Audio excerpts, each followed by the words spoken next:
आता बघूयात मुख्यमंत्री पदाच्या चर्चांबद्दलच्या टॉप 9 बातम्या। मुख्यमंत्री पदाच्या 2 फॉर्म्युल्यावर महायुतीच्या बैठकीत चर्चा। सीएम पदाच्या अडीच वर्ष आणि 2-2-1 अशा फॉर्म्युल्यावर चर्चा झाल्याची माहिती।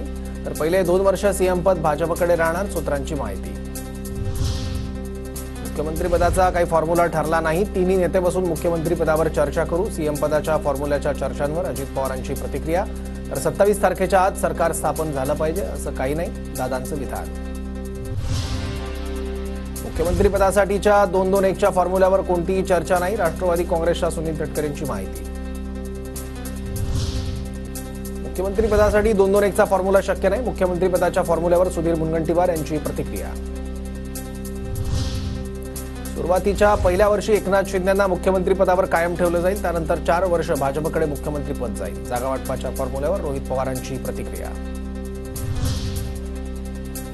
एकनाथ शिंदेंनी मुख्यमंत्री व्हावं, शिवसेना आमदारांच्या बैठकीत सूर। आमदारांच्या मागणीनंतर काम सुरू असल्याचं शिंदेंचं सूचक उत्तर।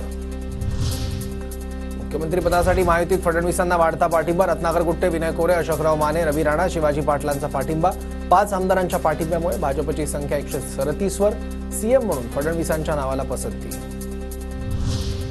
महायुती सरकारमध्ये बावनकुळे, महाजन संभाव्य मंत्री असणार। महायुती सरकारमधील संभाव्य मंत्र्यांची नावं समोर। मुनगंटीवार, शेलार, रवींद्र चव्हाण संभाव्य मंत्री असण्याची शक्यता।